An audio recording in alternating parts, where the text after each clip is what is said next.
Welcome to Fulcrum Intel Digest. This is Season 1, Episode 20. Great to be here. Today, we're diving deep into something really critical, a piece of global intelligence that marks a pretty worrying escalation in, well, the global fight against terrorism. Yeah, we're focusing today on the confirmed geographical expansion of Jama Nusrat. Well, Islam was al-Muslimin, JNIM for short. This is Al-Qaeda's, highly effective and frankly devastating branch operating across West Africa. And the big news? They have now formally established a presence inside Nigeria. Nigeria, wow. That's a huge deal. Strategically, for years, we've tracked JNIM's operations, their awful work across the central Sahel mainly. But getting to Nigeria, Africa's most populous nation, an economic powerhouse, that changes everything for regional security, doesn't it? It absolutely does. The calculus is completely different now. Okay, so you, our listeners, shared your sources with us on this, and our mission today is clear. We need to distill the immediate threats, what's happening on the ground. We need to break down JNIM's tactics, and they are sophisticated. Yeah. And look at the money. How do they fund this? And really understand why this expansion, even if it starts small, is so deeply worrying for, well, regional and global stability. Exactly. We'll be looking at the evidence, the granular stuff, locations, environmental clues, what they seized, but also zooming out to the bigger picture. Their financing, recruitment, and importantly, the factors that the international community often seems to overlook, things beyond just military responses. Right.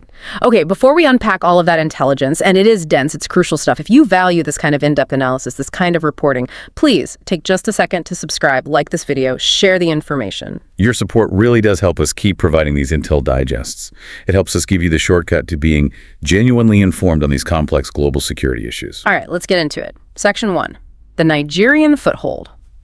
Okay, let's start with the bottom line up front on JNIM. As we said, Group for the Support of Islam and Muslims, Al-Qaeda's official franchise in West Africa. And that official link to Al-Qaeda is critical.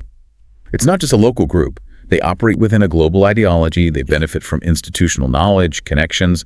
It's a transnational network. They are professional actors in this space. Professional and already widespread, right. Before Nigeria, their map was huge. Oh, absolutely sprawling. We're talking Mali, Benin, Niger, Burkina Faso, even coastal states like Ghana and Togo were feeling the pressure.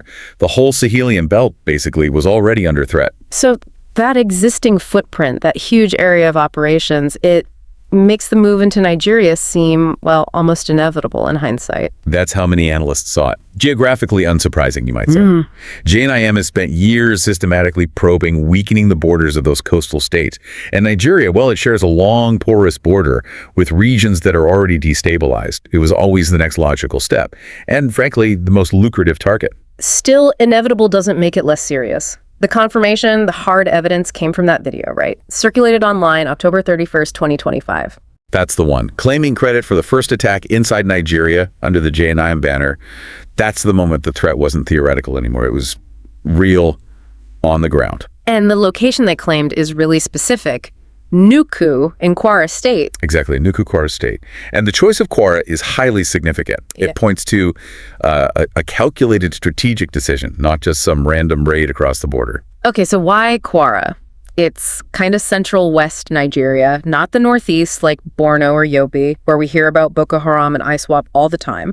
Why there? That's the crucial question, isn't it? Unlike the Northeast, which is, let's face it, a real hornet's nest with heavy security presence focused on ISWAP and Boko Haram remnants, Kwara offers something different. Which is? Relative stability, domestically speaking, but more importantly, geography. Yeah. Kwara sits right next door to Benin. Where JNIM is already active. Heavily active. So it allows them to use existing functional supply lines. They can establish secure transit corridors across that Benin border. They don't have to fight their way through entrenched rivals like ISWAP in the Northeast just to get a foothold. It's a softer entry point, logistically speaking. Okay. So establish a secure flank on the west, avoid the mess in the east for now. Makes sense. Precisely. And Kwara also offers access to significant forest reserves, big sprawling areas of forest that actually stretch down towards the southwest of Nigeria. And that terrain is good for them. It's crucial, ideal for setting up secure camps, semi-permanent bases, which we think they're doing. And strategically, it puts them on a path that could eventually threaten Nigeria's wealthier, more populous southwest. We're talking commercial hubs like Lagos down the line. That potential is what really has regional governments worried. Okay, the attack itself. Reuters reported 1 Nigerian soldier killed. Tragic. But you mentioned the video evidence. Yes, and what's fascinating from an intelligence perspective is the symmetry. The victim, count 1 soldier, aligns almost perfectly with the items they showed off in the propaganda video. What did they show? They explicitly displayed 1 automatic weapon seized and 1 motorcycle. Now, JNIM often uses these small, quite precise ambushes against patrols rather than huge assaults. So killing 1 soldier fits perfectly with grabbing 1 rifle and 1 motorbike. It looks like a targeted hit specifically to get logistics. We'll talk more about that tactic later. Okay, let's look closer at that video evidence. Beyond the rifle and bike, what else did they show? The usual stuff, some Nigerian Naira, local cash mobile phones, probably taken for the soldier, other bits of military gear. But the environmental clues, the background, that's maybe the most chilling part, suggesting long-term plans. What did you see in the environment? It was clearly filmed deep in a forested area, which provides cover, but the key detail analysts picked up on. You could see a body of water in the background. Water. Why is that so significant? Well, think about it. For any group trying to operate long-term in West Africa's often harsh, dry conditions, you need a reliable water source. It's non-negotiable. You can't sustain a fighting force, store supplies, run training for any length of time without easy water access. Right. So seeing water suggests they weren't just passing through on a quick raid. It suggests they were setting up or planning to set up a fixed or semi-fixed base, a place to operate this new Nigerian cell from. They were embedding themselves. And that feeling of being settled, secure, it comes across in how the fighters look, too. Absolutely. The sources noted at least 3 other fighters visible in the video. And they didn't look tense or rushed. They looked relaxed, is the word used, secure. One guy was actually seen lying down on a camping bed. Lying on a camping bed after an attack. Yeah. I mean, that image speaks volumes, doesn't it? It's this chilling confidence. It shows operational contempt for the reach of the Nigerian military in that specific area. If they thought security forces were breathing down their necks, they'd be long gone, not lounging around for a video shoot. It implies they feel safe there, like they found a secure spot beyond the government's immediate reach. Exactly. Isolated, secure, and beyond immediate effective response. That's the message. And this wasn't totally out of the blue either. There were warnings, weren't there? A video back in July. Right, July 12th, 2025. A social media video popped up, allegedly showing JNIM fighters already inside Nigeria. It didn't claim a specific attack like the October one, but it showed intent. Presence. And that earlier video, maybe dismissed by some at the time? Exactly. This is where monitoring those non-traditional channels like raw social media clips really proves its worth. You can't just write them off as bluster. That July video was a vital indicator of strategic intent. And the fact that the threat became reality in October just underscores how critical continuous monitoring is for threat detection, for risk evaluation. When a major group like JNIM signals a new front, you have to take it seriously. Assume it's happening. Okay, so Section 1. They're in Nigeria, Kwara State, chosen strategically. Tactics match the evidence, showing worrying confidence, and it follows earlier warnings. Now let's get a sense of the scale of the organization that just arrived, Section 2. Yeah, to really grasp the threat Nigeria now faces, you can't just look at that single Kwara incident in isolation. You have to see the bigger picture. Yeah. The massive, relentless operational tempo JNIM maintains across Mali, Burkina Faso, Niger. This isn't some small splinter group testing the waters. Not at all. This is a highly functional, geographically huge, large-scale organization. They are capable of sustained, high-intensity conflict. And we have hard numbers on that, right? From their own propaganda. We do. They released an infographic. They're quite slick with their media through their official channel, Azalaka Media. It detailed their claimed operations for just one Islamic month, Rabi al-Akif 1447. That covers roughly September 24th to October 22nd, 2025. Just 1 month. What did it show? The numbers are staggering. In less than 4 weeks, JNIM claimed they killed at least 187 people. 187, that's huge. It is. But even more telling than the body count is the variety of tactics they used.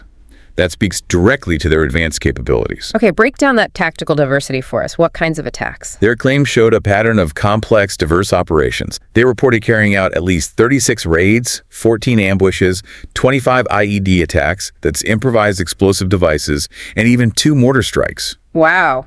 Raids, ambushes, IEDs, mortars, all in 1 month. All in that roughly 28-day period. That level of activity across different methods points to a deep, resilient logistics chain. They can get various types of weapons, explosives, mortars across a huge area. That's far beyond what a typical local insurgency can manage. So 187 killed, nearly 80 distinct attacks using sophisticated methods like IEDs and mortars in under a month.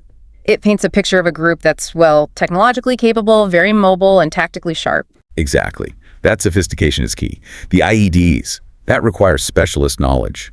Bomb making, placement, suggests dedicated engineering cells within the group. The mortars, that shows access to heavy indirect fire weapons.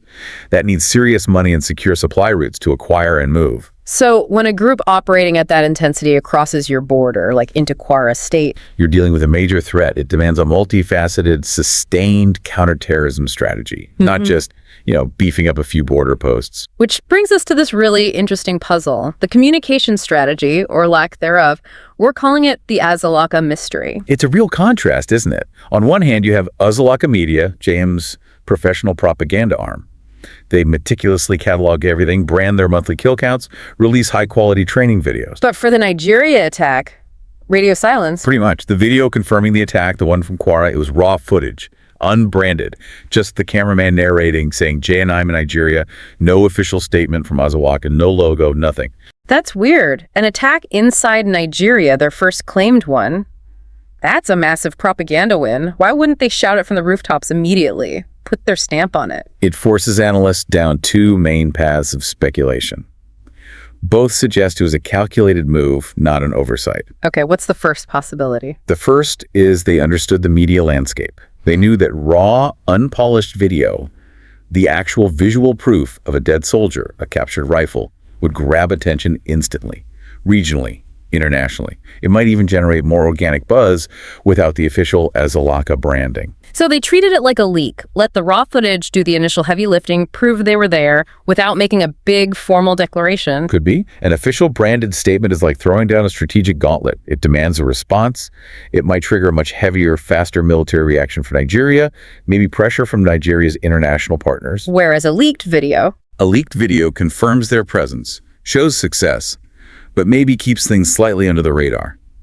It achieves the goal without necessarily demanding that immediate, full-scale counterterrorism deployment that a big official announcement might provoke. Okay, that makes sense. What's the second interpretation? The second, which ties into the first, is more cautious.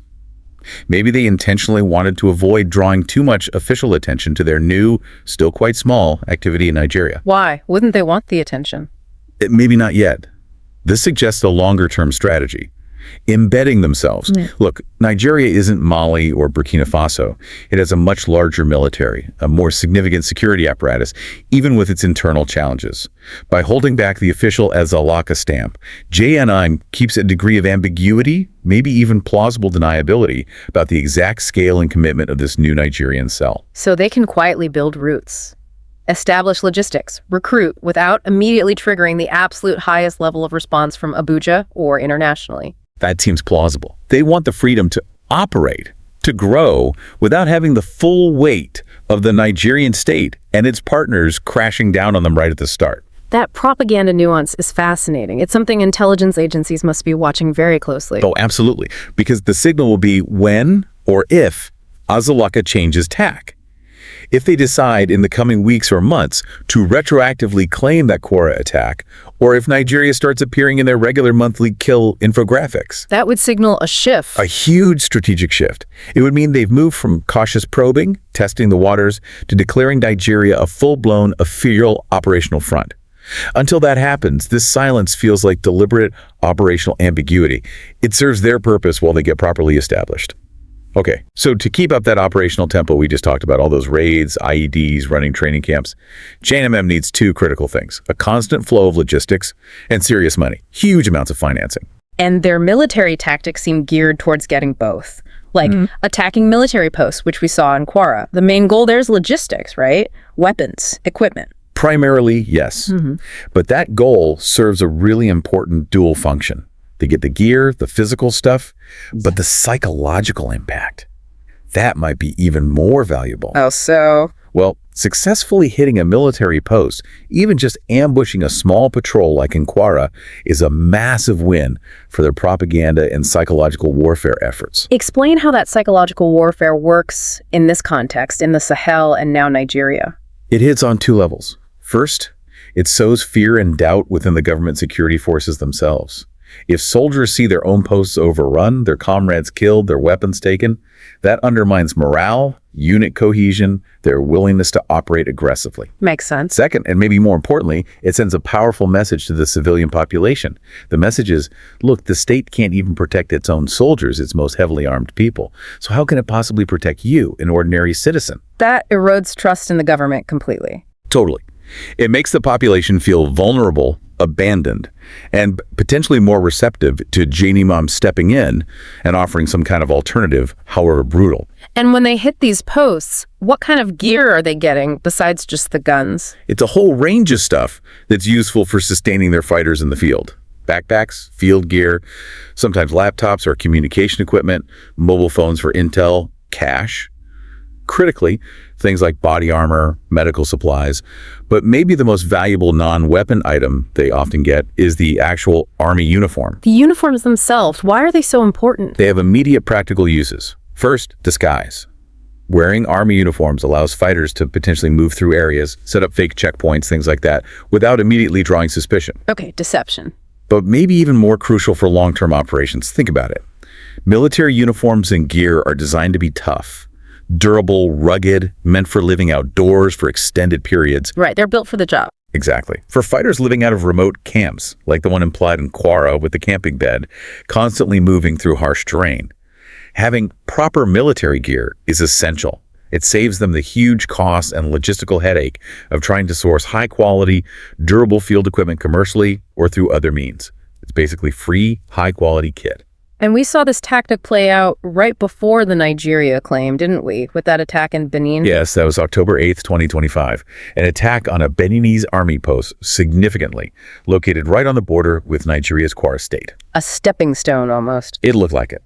And it was a big logistical and propaganda win for them. Azalaka, their official media, released very specific, clear, high-resolution photos of the haul from that Benin attack. Weapons, crates of ammunition, communication gear. It was a clear demonstration of their ongoing strategy. Hit border posts, weaken regional defenses, grab supplies, use the propaganda to show strength and pressure the next target, which in this case turned out to be Nigeria. Okay, so they get gear from attacks, but running an operation this size, expanding into Nigeria, that takes serious cash. Which brings us to the financial engine, kidnap for ransom, KFR. This is where JNIM really transitions from just a regional insurgent group into a major international player, financially speaking. KFR is, without doubt, their financial lifeline. And that Nigerian attack happened around the same time a huge KFR story broke internationally, right? Exactly. It was almost simultaneous. October 31st, 2025, news reports surfaced about a massive ransom payment, allegedly made to JNIM or associated groups.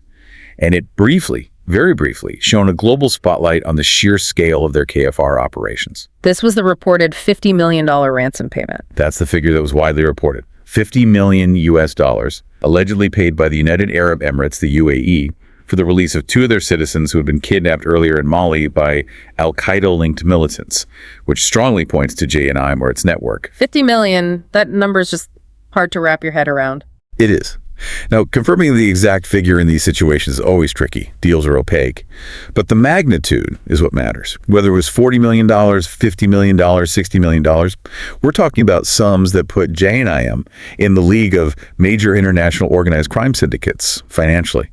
They're not just passing a collection plate around. And the reports mention others were released too. Yes, sources also reported an Iranian citizen was freed as part of the same deal, which suggests, complex negotiations, maybe bundling hostages, dealing with multiple state actors indirectly. It shows the global reach of who they target and who they negotiate with. The logistics of receiving that kind of money. $50 million isn't a wire transfer, is it? Absolutely not. You can't move that kind of money electronically without triggering every financial crime alert on the planet. It almost certainly has to be physical cash. Piles and piles of it. Moving tons of currency across borders securely. What does that tell us about JNIM's network? It implies a highly sophisticated financial network behind the fighters.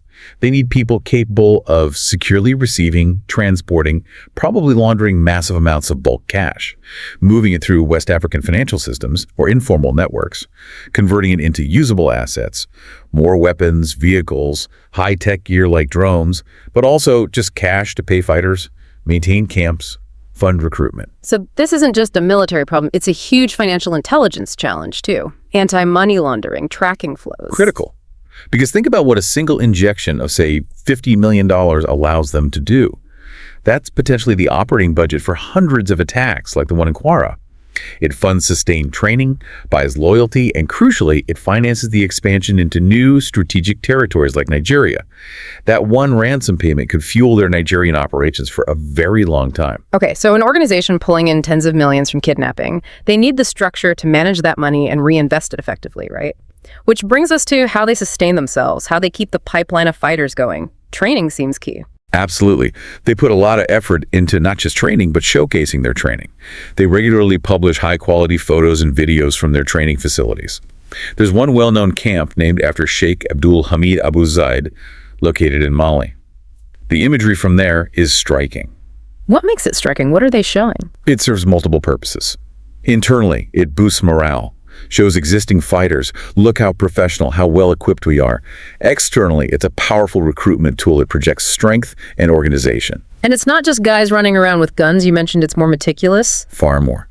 The imagery shows detailed military drills, formations, weapons handling, but also, significantly, classroom settings, fighters sitting, taking notes. Classroom lessons, what are they teaching? That combination of field drills and classroom learning is a big indicator of institutional depth. They're not just teaching basic fighting skills learned on the fly. The classroom stuff suggests they're teaching ideology, maybe communication security, basic field medicine, planning, logistics. They're building committed operatives who understand the why the Al-Qaeda inspired jihadist ideology, as well as how to carry out an attack effectively. They're building a professional cadre, not just foot soldiers. Exactly. A professionalizing terrorist army. And the equipment on display in these training camp photos backs that up. What kind of equipment? You see a real variety: heavy weapons, light weapons, fighters in matching uniforms, which implies good logistics, sturdy vehicles like pickup trucks, specialized gear. It all points back to that KFR money, doesn't it? Mm-hmm. This is where the $50 million ransom goes. It buys the gear, funds the training, builds the infrastructure. And you mentioned something about the photos themselves. The technology used. Yes, this was a key observation. Some of the recent training camp imagery was clearly taken using a drone. Using a drone for their own propaganda photos? Yeah, that detail tells you a lot. It means they have the technical capability to acquire drones, operate them effectively, and use them for sophisticated purposes, in this case, creating high-quality, professional-looking propaganda. It projects an image of modernity, power, organization. Which must be incredibly appealing to potential recruits, especially compared to often poorly equipped government forces. Precisely. Imagine you're a young man feeling left behind, seeing your own government soldiers maybe lacking basic kit, and then you see these slick videos from JNIM showing drones, matching uniforms, heavy weapons. It's a powerful draw. This recent documentation confirms they are maintaining a really advanced operational strength. Okay, so that's the military training side. But they also expand through non-military means, right? These recruitment drives, the Dawah tour. Correct. Dawah, which literally means invitation, inviting people to Islam, is a core part of their strategy. It's grassroots outreach. It allows JNIM to expand its influence, gain legitimacy in some areas, and importantly, replenish its ranks by appealing directly to communities, often those feeling neglected or abused by the state. It's soft power, in a way. And we have examples of this imagery. Yes. They recently published photos from a Dawah tour they conducted in the Timbuktu region of Mali. What do those pictures show? What can we learn from them? The images show JNIM fighters, armed, but seemingly interacting peacefully with groups of local men, mostly in civilian clothes. They're shown preaching, offering guidance, distributing things, but the real significance is the context, the setting. How so? They are doing this openly, in villages, In broad daylight, they were moving around areas they claimed to control with apparent ease and comfort, without fear of interference from government forces. That's the ultimate proof of who's really in charge in those areas, isn't it? If the government had control, armed JNM fighters couldn't just stroll into a village and hold a public meeting. Exactly. It's the clearest possible sign of de facto territorial control. It signifies that JNIM, not the local government, is the perceived authority, the power on the ground. It implies the local population either actively supports them, maybe swayed by their message or their provision of services, or, more likely in many cases, is simply too intimidated by their firepower and constant presence to resist or even alert the authorities. What are they actually offering people during these tours that might make them appealing, besides the ideology? They often step in to fill the vacuum left by a weak or absent state. In many remote areas, JNIM offers things like dispute resolution, a quick, decisive form of justice based on their strict interpretation of Sharia law. To some, it might seem faster and less corrupt than dealing with slow, distant, potentially bribe-seeking state officials or courts. So providing basic governance functions. Yes. Plus, social standing. Joining an armed group can confer status in some contexts, and critically, money. They offer payment for recruits. For impoverished young men, often with few other prospects, in regions with massive unemployment and neglect, joining JNIM isn't always just about ideology. It can be an economic decision, a survival strategy. They're expertly exploiting state failure. Absolutely. They use the government's weaknesses, corruption, neglect, brutality, sometimes as their own recruitment tools. And this ability to recruit so openly, through both the hardcore military training camps and these seemingly benign community outreach tours, that should be a massive red flag, a profound concern for Nigeria, for the region, and for the international community. Okay, so we've traced the expansion into Nigeria. We've looked at the massive funding from kidnapping, the sophisticated training and recruitment. But all of this is happening within a bigger picture, right? What the sources call an international blind spot. Yeah, that's the uncomfortable reality, isn't it? JNIM and groups like them in the Sahel, they benefit immensely from the fact that global attention spans are short and focus is finite. It's like a zero-sum game for media coverage and political will. And African conflicts, especially these complex, long-running insurgencies, they consistently lose out in that game. They really do. The sources point this out clearly, and it's hard to argue with. International media, diplomatic energy, political capital, it's overwhelmingly focused on conflicts like Gaza, like Ukraine, places that more directly involve or border major Western powers or have huge geopolitical stakes that capture headlines. And the Sahel only seems to break through when the developed world is directly impacted. We saw it with the brief flurry of attention around that alleged $50 million UAE ransom payment. We saw it when that American citizen was kidnapped in Niamey, Niger, a while back. Without that direct link, that hook involving Westerners or wealthy nations, the grinding daily reality of the crisis in West Africa, the immense suffering, it just doesn't sustain headlines. It gets relegated to, well, shows like this one, specialized reports, but it doesn't get the consistent high-level political pressure needed to drive real change. And that lack of sustained international focus, it's basically an asset for JNI, isn't it? It gives them breathing room. It's a huge operational advantage for them as they pursue their ultimate goal. Let's not forget what that is. Which is? It's vast and ideological. They want to establish an Islamic caliphate governed by their extreme interpretation of Sharia law, stretching right across West Africa.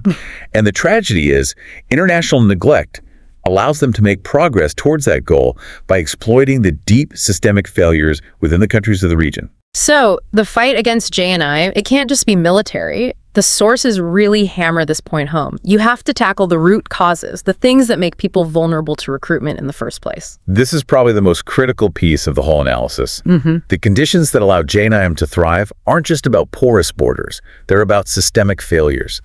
Bad governance, widespread corruption, long-standing regional tensions between states, chronic internal political instability.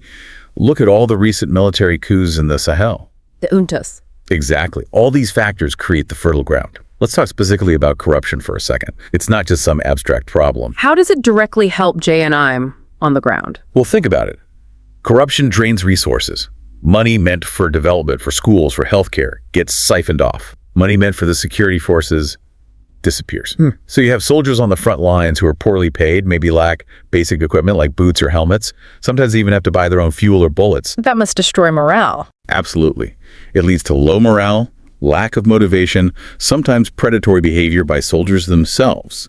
And ultimately, it means the state has an ineffective, hollowed-out security force trying to fight a well-funded, highly motivated, increasingly professional enemy like JNM. Corruption makes the state weak and inefficient, and that weakness is the open door JNM walks right through, like we're seeing in Kwara. And into that vacuum created by state failure, JNIM steps in with a compelling offer, at least on the surface. They are masters at exploiting that vacuum. They offer structure. They offer money, as we discussed, social standing within their ranks, and importantly, that alternative justice system. For people, especially young men, who feel utterly failed and abandoned by a state that provides no jobs, no security, no justice, joining JNM can start to look like a rational choice. Not just ideology, but maybe the only path they see towards survival, towards having some agency, some respect. It's a grim picture. So if the world did pay more attention, if there was sustained international focus, what could realistically change? What improvements might we see? The potential pathways are there. First, increased awareness could translate into more targeted international aid. Not just military aid, but development aid for those specific, impoverished, neglected communities that JNIM preys upon.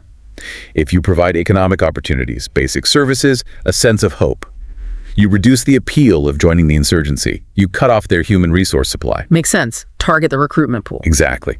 Second, more focus shines a light on the victims. It could lead to better support, grassroots interventions, psychological help for trauma victims, aid for displaced people, maybe more resources for de-radicalization programs, helping communities resist coercion. It brings accountability for the human cost. And the political side, especially with the juntas. That's crucial. Sustained international diplomatic pressure on the military regimes, on all governments in the region, to improve governance, fight corruption, and crucially, stabilize politically. That's paramount. A stable country, even one facing challenges, has a much better chance of developing and sticking to a coherent, long-term strategy. Stability allows for better cooperation with the private sector for development, and critically, with neighboring countries, Nigeria, Benin, Ghana, Togo, but they need to work together seamlessly. Political instability, coups, regional squabbles, that's JNIM's best friend. Stability and cooperation are our best tools against them. Outro. Well, this has been a pretty sobering but really crucial deep dive into a very worrying development in West Africa. We've carefully mapped out this new front JNIM has opened in Nigeria, focusing on that strategic entry into Kwara State. Yeah, and we've analyzed that huge financial engine behind the kidnap for ransom machine, pulling in potentially, tens of millions of dollars. That $50 million figure is just astounding. And we've seen how sophisticated their whole operation is, the training, how they grab logistics from attacks, their recruitment drives using both force and outreach, and all of this happening in a crisis zone that, frankly, often gets ignored by the main global headlines. That initial attack in Nuku, Kwara State, it might seem small in the grand scheme of things, just one soldier tragically killed, but strategically, it was huge. It achieved the goal. It gave JNIM that confirmed, undeniable foothold inside Nigeria, Africa's most populous nation, its biggest economy. And the evidence we talked about, the seized weapon matching the casualty count, the camp near water suggesting permanence, the fighters looking relaxed, it all points to a group that's confident, that feels secure in its new operating area. It does. But as we wrap up that initial incident, and particularly how it was announced, or rather not announced officially, it leaves us with this final really intriguing question, something for you, the listener, to think about. Yeah, given James' track record, their very deliberate use of high-quality branded propaganda from Azalaka media for pretty much every other significant operation across the Sahel, why the silence on Nigeria? That enduring silence from their official channel about this specific Nigerian claim. It's the most fascinating strategic puzzle right now. Was it intentional discretion? A calculated, cautious move to avoid provoking an immediate, overwhelming response from Nigeria and its partners? Or was it a different kind of calculation? A decision to just let the raw footage, that unbranded video, do the initial work, confirm their presence, prove their capability, but keep it low profile, let it spread organically, without the big, formal declaration of war that an official Azalaka release would represent? Their next move, their next official communication, especially from Azalaka, will be telling, won't it? It'll be the key indicator. It will tell us a lot about their strategic intentions for this new, incredibly vital front in Nigeria. Okay. Well, thank you for joining us for this critical Fulcrum Intel Digest on the situation unfolding in West Africa. If you want to read more detailed written analysis of the intelligence, see the imagery we discussed today, definitely check out our blog over at Fulcrum Analytics. And you can view the rest of our video content, other digests, on our YouTube channel. We really appreciate you tuning in. We'll be back next time with another Vital Intel Digest.